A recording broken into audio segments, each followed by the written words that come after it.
In today's interview, we're talking with Claudette Robinson. Be sure to like, share, and subscribe to the channel.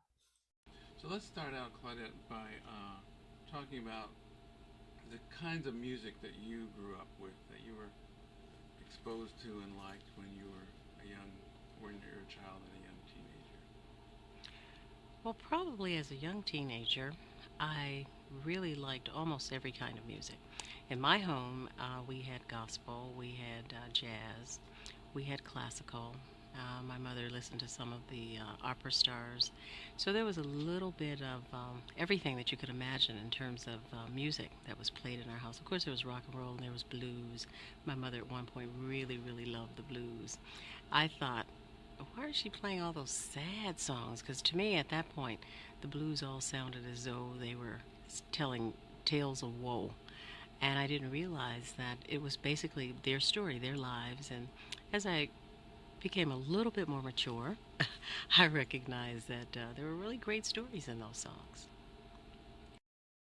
Now, what was your favorite genre of music that you prefer listening to, and what was the type of music that you grew up listening to?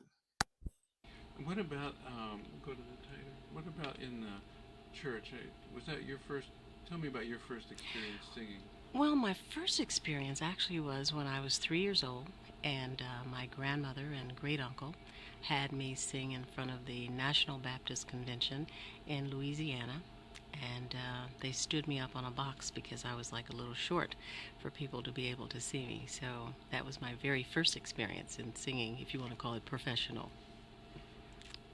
And when you moved to Detroit in 1950, um, did you start hearing different kinds of music there than you were used to in the South? Probably heard a little bit more, basically what was considered rhythm and blues at that time, because there were only a few stations that played what were the black artists. They were unfortunately only played on just a couple of stations around the city, and if you wanted to hear any people of color, those were the stations that you had to listen to. It was not a lot of crossover artists. Cut, please. Thank you. What was it like in Detroit as a teenager? Can you give me an idea of the street corner music, everybody trying to get into groups in the schools, and just the kind of musical energy that was around? Well, I think that most people felt that they could sing, and consequently, there was a group in every household, let alone, and also every block. Every block had lots and lots of groups, girls, guys, some all female groups, some guy groups. And it was basically a form of entertainment and recreation because there was not a lot that you could do. At that time, actually in the early 50s, the gangs were really what we considered gangs anyway, were kind of trying to take over Detroit. But it was not like the gangs of today. They may have had a knife or two or something, not like they didn't have these heavy machine weapons. But that was soon taken care of. I can't remember the policeman's name, the chief of police. He came in and he cleaned up Detroit and removed all that. And so, consequently, if you were living in an area that perhaps you did not have a lot of income, I think one of the things that you did was get together and sing, or play together, or talk together, or whatever. And that was one of the things that lots and lots of young people did at that time. Tell me in the comments the differences between today and your childhood. So the Matadors and the Matadorettes came out of that situation. Could you talk a little bit about how that started? Well, the Matadors were an all male group at the time, of which my brother, who has since passed away, was a part. And that group, the Matadors, consisted of Bobby Rogers, Ron White, Pete Moore, Smokey, and my brother, Emerson Rogers. And the female group that I sang in was actually a sister group to my brother's group, and that was the Matadorettes. And of that, my cousin Jeanette, who is Bobby's sister, she sang in that group. Um, I used to, if my brother had a group, I would just form a sister group. Prior to my brother being in the Matadors, there was a group called the Orcherettes. I mean, the Orchids was his group, and I was in a group called the Orcherettes. And we sometimes would sing together.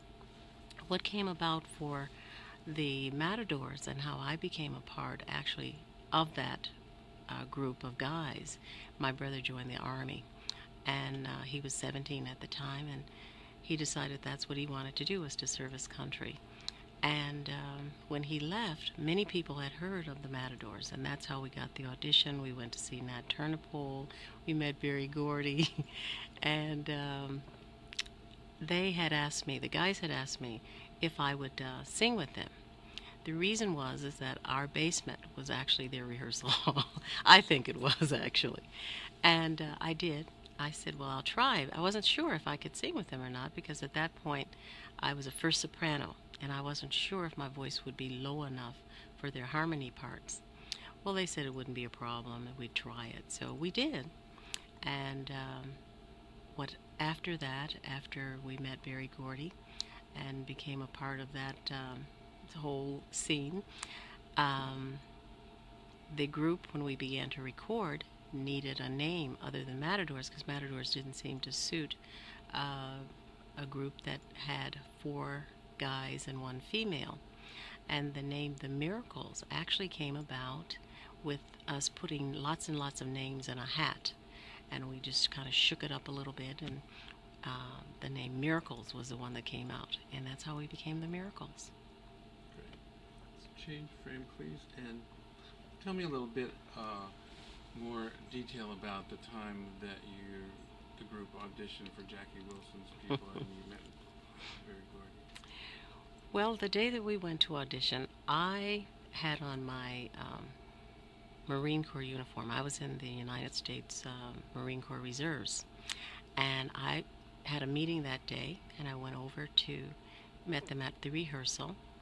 And as a result, the guy that was listening to us felt that since there was a girl in the group that we should do a duet. The we was Smokey and myself. He felt that it should be like a Mickey and Sylvia type duo, which was a popular duo at that particular time. And I was extremely shy and did not I loved to sing, but I never wanted to be the lead. And when they asked me to do the lead part, for Smokey and I to stop singing together and the group not to be in the background, you really couldn't hear me. The guy said, "What happened? What happened?" Because you heard this little voice like, and he thought, well, I didn't really want to be the lead. I wanted to be a part of the background, which I have always felt was actually the most important part. The melody is something that's actually very simple to sing because there it is. I mean, it's what's always played. It's what you hear, and to do the harmony part to me was the most difficult, and that's what I really wanted to do. And I think when they got that message that I was not interested in being the lead singer, we had a lead singer, and that was Smokey, and that was sufficient. So even though Jackie Wilson's manager wasn't interested in the group, tell me about how Berry Gordy approached Smokey and asked to hear more.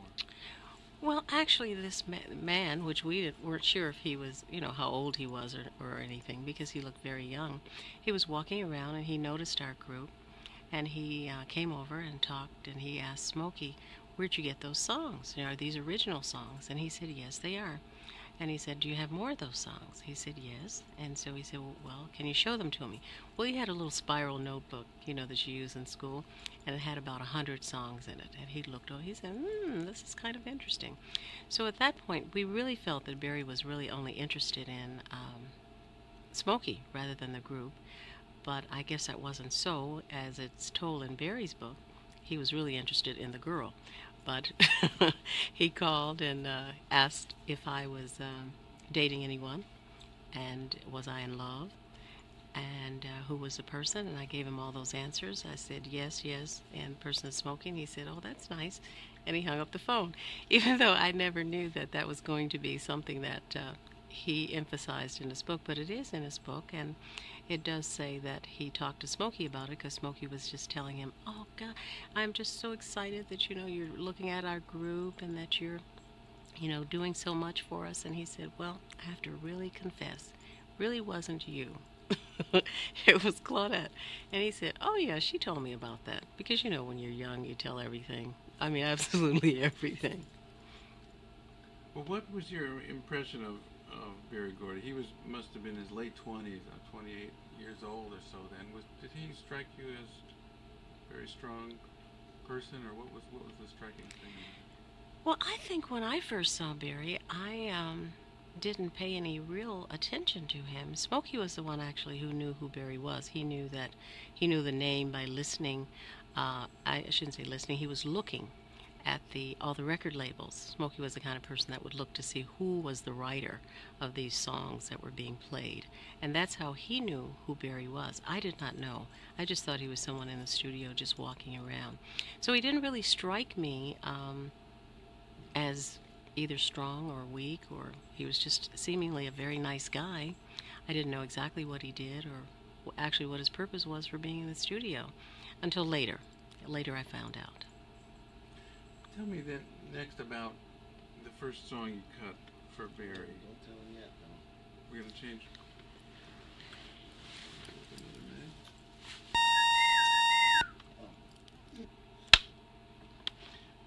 Tell me briefly about "Got a Job" and how that came about.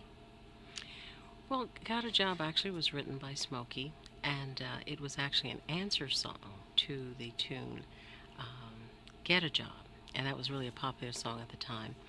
And we decided that we were going to record it, and we did. And actually, it was leased out to End Record label, which was George Goldner at the time out of New York. Motown actually at that point had not started. Our very first record, which was Got a Job, was recorded and released in February 19th, 1958. And the reason that the date is looms out in my mind is the fact that both Smokey and Bobby were born on February 19th. So it was a nice present for them on their birthday to have that first record released. So the first big record was "Shop Around," and maybe you could tell the story of re-recording it after the. Well, we had gone into the studio. It had been recorded and actually released. It was on the market playing in Detroit on the radio stations. Berry Gordy decided that the rhythm was not, the beat was not proper. He just needed a little bit of a change. He called us about 3 o'clock in the morning and said, "I want all you guys to come back to the studio because we need to re-record this song." So everybody gets up, sleepy, lazy, whatever. And we went over and we recorded it, and that particular version actually became the #1 record for Motown and the first million seller. So we were, of course, extremely excited. Was that? I mean, what did Barry want to do to change it, and how do you feel that made turned the song into a hit? Well, actually, probably Barry was the piano player, so he had his own idea, I guess, that would make it. The beat is a lot different. It is on our box set, the 35th anniversary edition, which was just released, and if they're both versions on the set. So if you take a listen, you'll be able to really hear the difference. Did that tell you something about Berry Gordy's instincts, that he had an idea of what was. Well, I think even prior to that, once I really got to know him, he seemed to really be able to pick out those hits, whether it was on other record labels, other artists. He just really had a real great knack of for music and really fine tuning songs. For Smokey as well as the other writers, what he would do is when they were writing songs, he would look them over and tell them that it needs to tell a complete story, not just "I love you, baby," and then you go into the trees were green or whatever was going on. And I think that was one of the successes that happened for all the Motown writers in terms of probably today. If they were to write a song, it would tell a complete story, and that's why I believe these tunes have stood like the test of time, and that in this year they're still playing some of those same songs. Cut, please.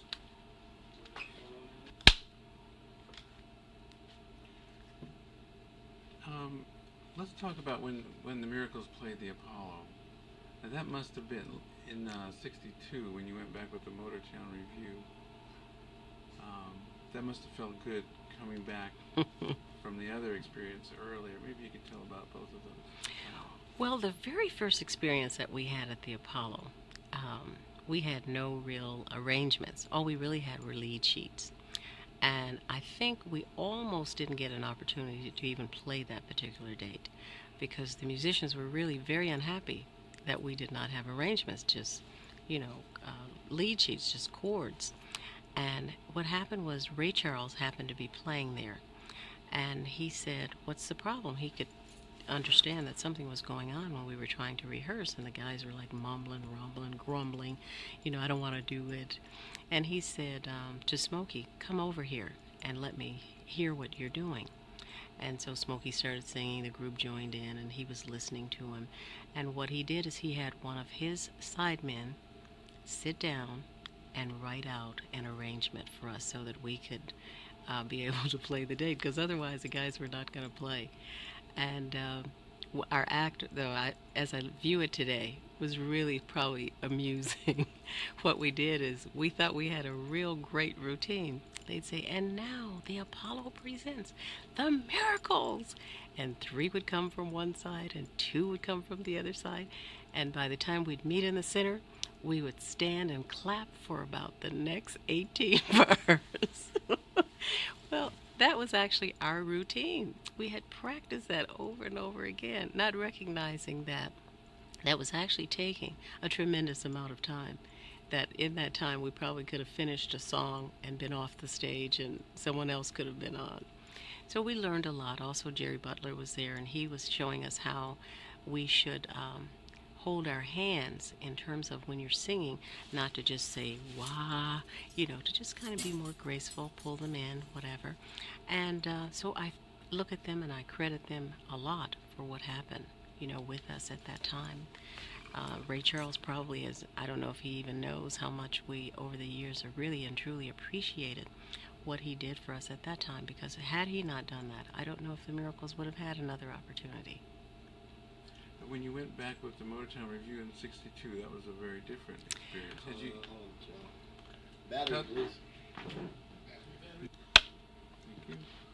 So, how had the group matured when you went back to the Apollo in '62? What was different? Well, I think the difference is that we had had some experience. By now, we had traveled around the road for several years. Even though after that first engagement, we only probably we were off for approximately a good year, and in that time, we were hopefully fine tuning our act, trying to do some of the things that we had seen other acts do in terms of polishing it up. And when we went back to the Apollo, of course, we had Shop Around, and it was had become a number one record around the country. Actually, it was actually number two. The Beatles that year beat us out; they were number one, so it really didn't get to number one. It was only number two nationally, but number one on the, I guess they call it the soul charts. So, what did it mean in those days to polish up the act? I mean, were you dance steps? What?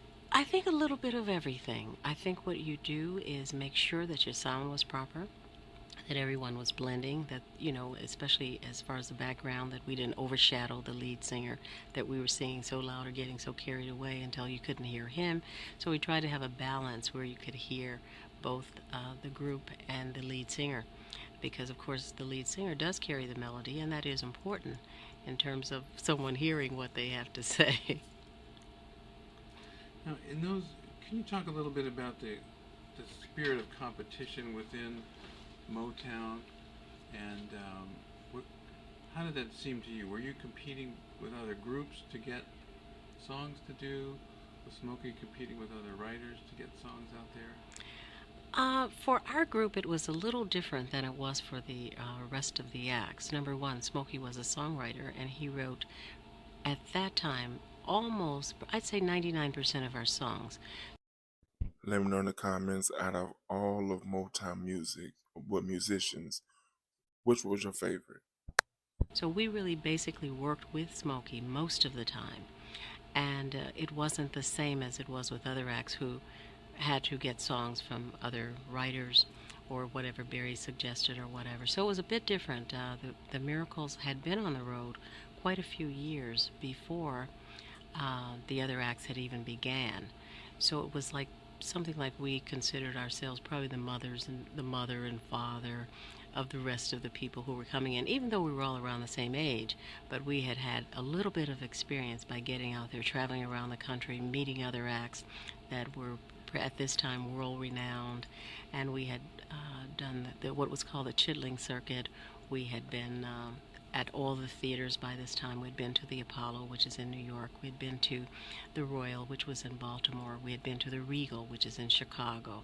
We'd been to the Howard in Washington, D.C. So that was a big circle that many of the artists did at that particular time. And so we had gone several times, and fortunately, been really well received, because especially the Apollo is a tough audience, and they either like you or they don't, and a lot of the acts never even get a second chance.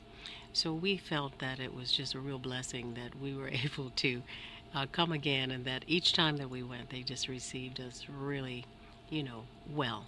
And because they didn't always do that, and most especially sometimes when there was a girl in the group with guys, because many times the audiences were mainly female, and with that sometimes they didn't want to see a girl because they had their idea or their mindset that this was going to be their guy.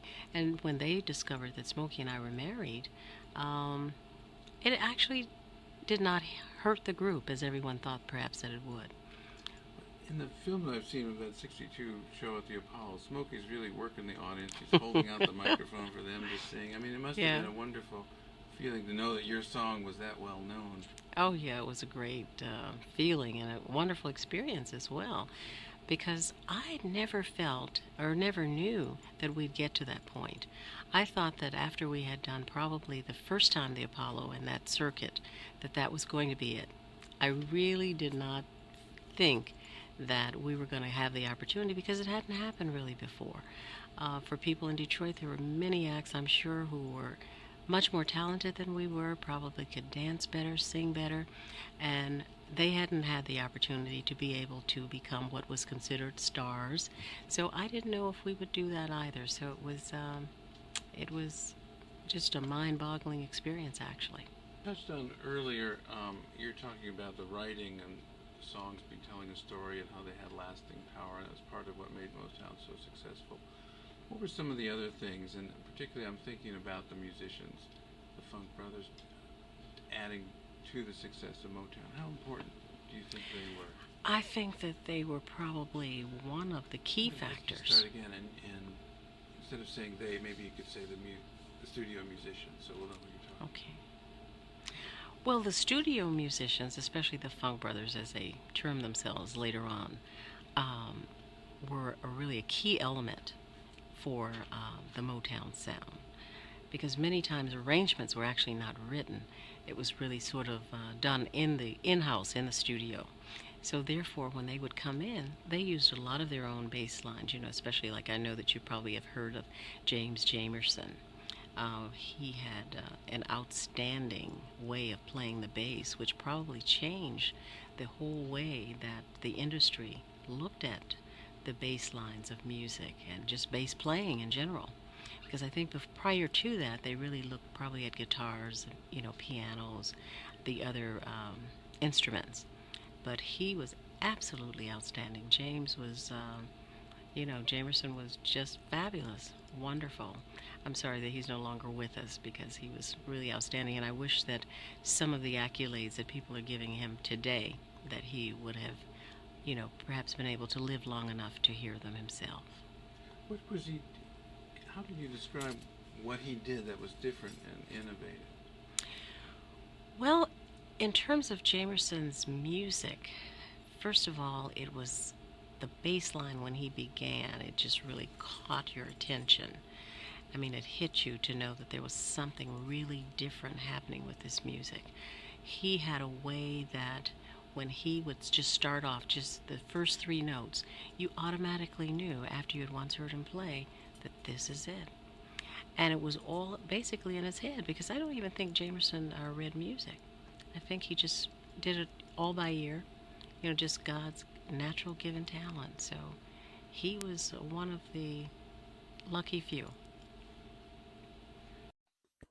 Tell me some of your natural God given talents in the comments. And Benny Benjamin, was he also? Oh, he was every one of those musicians, as far as the Funk Brothers were concerned, um, Benny Benjamin, so many others were absolutely wonderful. I don't think will ever be a team that way again.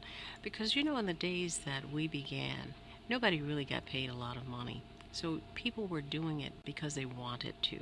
They weren't, they didn't even have a clue that one day the industry would advance the way that it has and that people would be getting thousands and millions of dollars in contracts.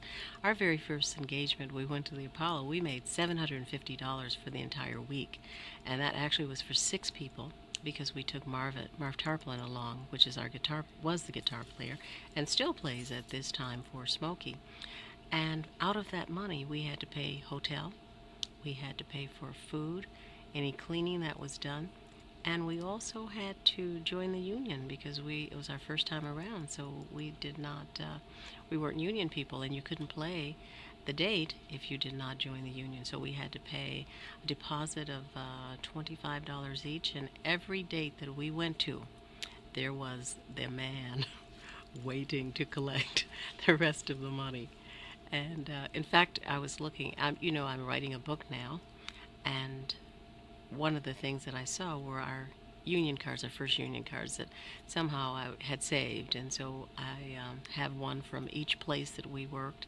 That first tour, which was about 5 weeks, and then we were off for a little over a year. And I thought I would just perhaps include those in the book just to kind of show people what was happening, what we were doing. Let me ask you.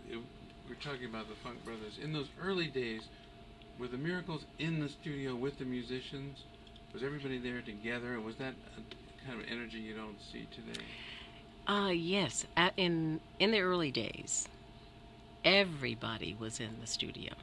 The musicians, the singers, the writers, producers, everybody came. It took us our very first song all day just to do one song because at that time there was only 2 tracks. One was for the musicians and the other was for the singers. So if anybody, even one person, made a mistake, one note that was wrong, you had to start all over again. It was not the way it is today, where the singer never ever sees the musicians or the background people never see sometimes the lead singer. So it was it was different altogether. And of course, there was a tremendous amount of energy because you got an opportunity to meet these people and, get to know them personally and interact with them. And you'd have lunch, which you brought yourself usually, because, at that time, most of the people were still very young and had not. We can all obviously tell that music was different back then compared to now. Go in them comments and let me know, was music better then or is music better now? Had their career really niched out for them at that point. So most of them did not have jobs other than what they did with the company or recording. And the musicians at that time, I think, received about $5 a session per session. So that was not a lot, needless to say. For us, Smokey, when he first started working at Motown, received $8 a week. Actually, he started at 5. When we got married, they increased it to $8 a week. Fortunately, at that time, I had been working. I was a secretary, and I was private secretary for the membership director of the downtown YMCA in Detroit, and I was making actually $75 a week, which was a lot of money. I was rich. Some of those early Motown songs reached a broader audience than you had seen much up to that point from black musicians, black recording artists. Was this a conscious effort, do you think, on Berry Gordy's part to make songs that would cross over, or was that just a natural outgrowth of the music, in your opinion? I think Barry's idea was to have songs written that would stand the test of time, that would be played by many people, and that many, many people could enjoy the music. I don't think his intent was just actually to say this song is going to be one that's going to cross over. I think for most people who love music, they feel that music is colorless in that it transcends across every line, whether it's financial, color, or whatever. And therefore, I think that that was his idea. I think just to get some songs that all people could enjoy and love, not just for blacks or whites or any nationality, because actually when you hear a song you don't really even have to know the language to be able to enjoy that song. And I think that for me anyway, that was one of the things that really kept me in the business for as long as it did, because being shy, I really didn't want to travel on the road and perform live. I didn't mind if I was in the studio forever, but getting out front, it was a challenge, needless to say. Many people talk about the Motown family and how it was all so, everybody was so close and there was all this energy and yet a lot of love. Is that a myth, or is that really the way it was? Motown actually was a family. It was a true family. I think that in those early days, everyone really genuinely loved and cared about each other. And as each artist went on and became well known, recognized, had hits, I think that everyone stood back like you do your brother or sister and really applaud, happy that this time that they had done it, whomever they may be at that particular time. And I think that I don't know, I can't tell you that that feeling was lost somewhere along the way, because as many books have been published, people try to give that idea.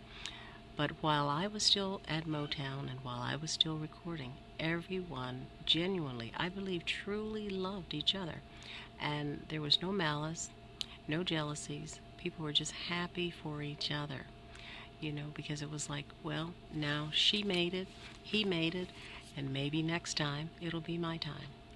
So it was a great feeling. It was a real bonding. And I don't think that's totally lost, because even today, when you meet a lot of the people that were there, when we get together, it's still like we never left each other. And some of us actually have not seen each other for 5, 10, 15, however many years. But when you see, it's almost like, well, here's my brother or sister, come back home. And you hug and embrace, and people from the outside may think that it's just fake, but it really isn't.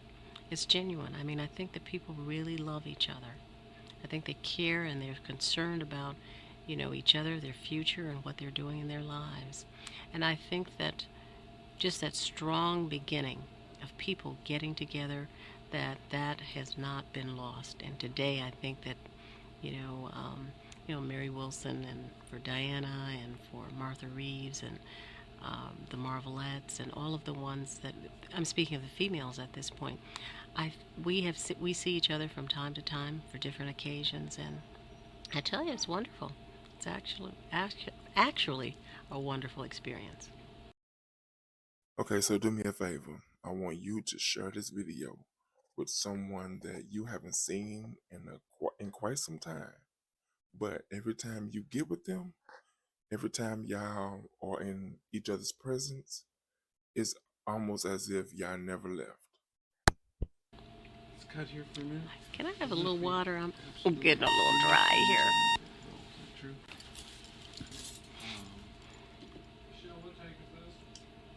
Mark. Okay, and this time just look right into the lens and say your name. I'm Claudette Robinson of The Miracles, and it became Smokey Robinson and The Miracles. Again? Just do it again. Hi, I'm Claudette Robinson, and I'm one of the Miracles, and just hi. Just keep looking right in the lens. Just... Mark? Okay. I'm Claudette Robinson of The Miracles. Great. Now let's go back to the regular frame. I just want to pick up on the idea of the big happy family. I mean, there was Right here? there was Okay. certainly. Is that okay? Mm-hmm. All right. a lot of, I mean, people, especially in the early days, like you said earlier. I mean, nobody was making much money, and there was a lot of competition between people. But still, you feel that the environment was close and I really feel that the Motown people, the reason that they were so close probably is the fact that everyone was just starting. Most of the people were just out of high school, just beginning their careers. So it wasn't the kind of competition that you would have had, perhaps had you been a lot older. And I think most of the people who were in the business really wanted to make that their lifetime career. There were probably just a very few people who didn't think of that as something they wanted to do forever. Uh, I was probably in that minority. That was not exactly what I had chosen for my life career. I really wanted to be a teacher, and that was probably my goal. And actually, I thought that as far as being in the miracles, we'd probably do that maybe 2 years, and that would be the end of that, and everybody would get back to what I considered a real job. Smokey at that time had ambitions and goals of becoming a dentist or an engineer. So I thought, well, we'll do this. He'll have his opportunity to see what it's like, and after that, we'll get back to the real world, finish your education and get on with life. Well, it didn't exactly happen like that, and of course, I'm very blessed that it happened another way, probably, because he was able to fulfill his dream. Smokey actually always wanted to sing. He's been singing a very long time and writing songs a very long time. what do you think is his gift as a songwriter? What's so special about Smokey Robinson's song? I think probably his lyrics. I think he's very talented, and he's a very prolific writer. He has a way of coining verses that's extremely different from most other writers. He can take uh, something that he sees off of television. He can take something that just a everyday life experience of someone walking around. Someone can be making a joke, and for him, it can turn into a tune. For instance, one of the songs that he wrote at a baseball game, actually, he and his dad went to a baseball game, and the song that came out of that was "I'll Try Something New." Well, if you listen to the lyrics of "I'll Try Something New," it doesn't have one thing to do with baseball. But as he was sitting there, an idea just came into his head, and away he went. He's one of those people that has a very easy time of writing songs. He can take a piece of toilet paper. Many times, the way that he writes his lyrics, they're on everything. They're on notepads. They're on the back of matchbooks or the inside cover of matchbooks. They're on perhaps anything that you can write on. He may put just 3 notes, or he might put 3 words. And in fact, one of the things that I had sent to the Smithsonian, excuse me, let me say that again. One of the things that I had sent to the Smithsonian Museum was some of his lyrics and the way that he had written them, and we put them in Lucite and let them use them for a time, just so that they could have that. Because Smokey, of course, has been extremely blessed in terms of being inducted into the Rock and Roll Hall of Fame and Lifetime Achievement Awards for ASCAP. So he has done probably most of the things that one can do with their career, but he's still out there. Um, Let's cut here. Sorry. Do you need to get through? Mark. Marker. Ooh, do that again. Second stick. Second tilt the sticks. slate. Tilt the slate. That's good. Mark. Marker. Thank you. Do you know the background of Shop Around, where that story that those lyrics came from? no, I don't actually. The story of Shop Around is one that Smokey actually would always just sit around and write whatever he was feeling at the time.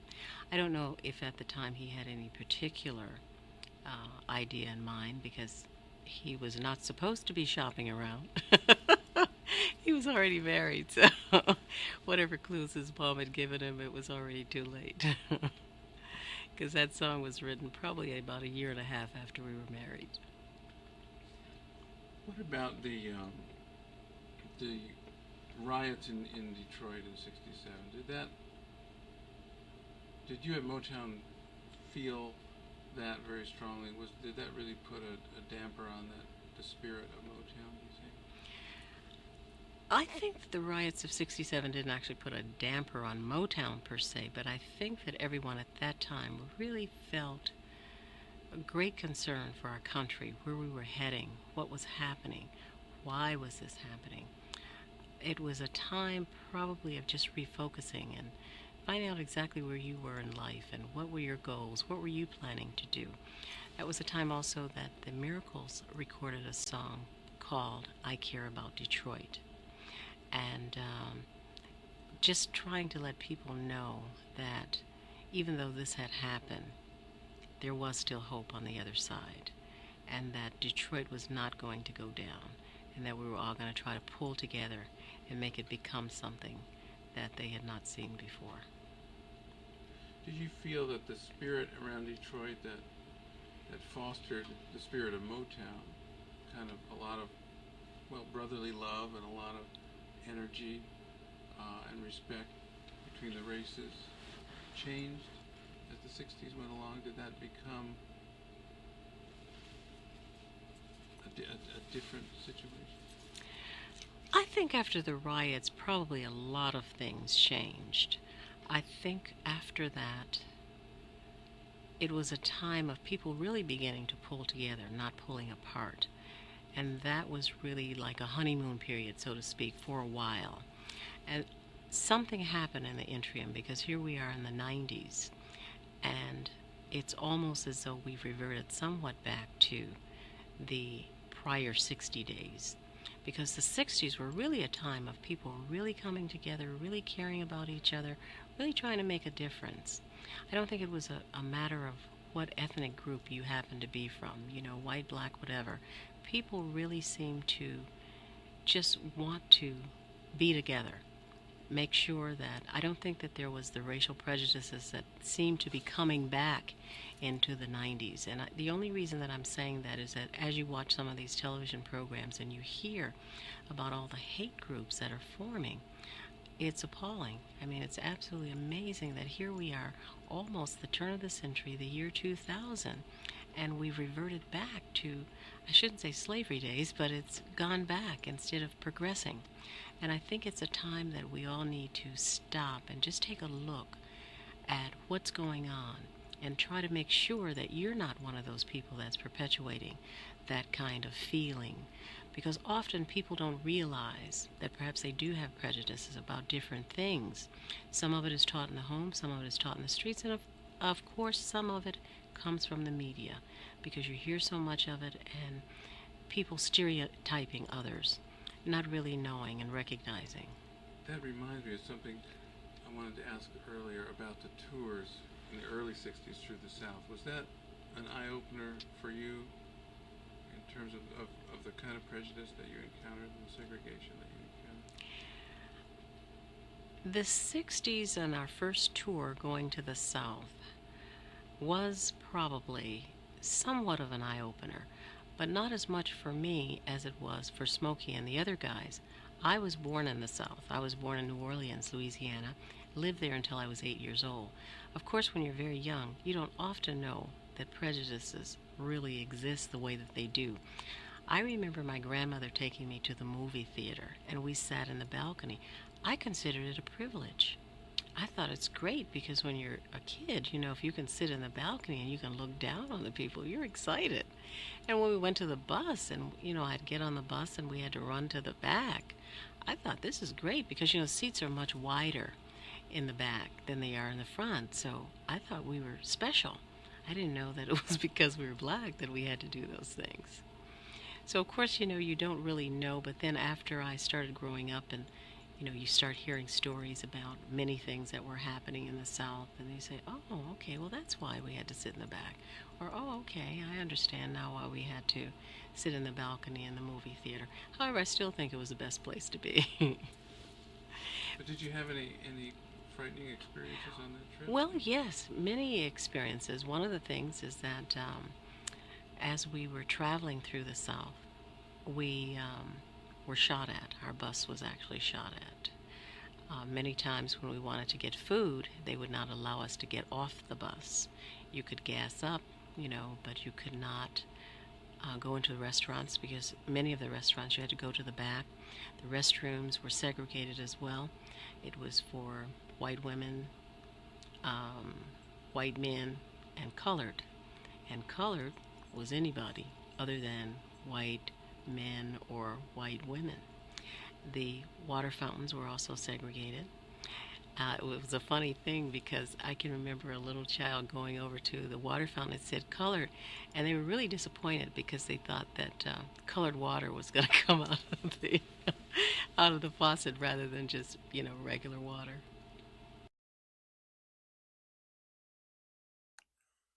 Claudette Robinson shared a lot of wisdom, and hopefully we learned a little something from it. If you caught the gemstones left in the video that I left, I hope they gave you something to think about. Let me know what stood out to you. Don't forget to like, share, and subscribe to the channel.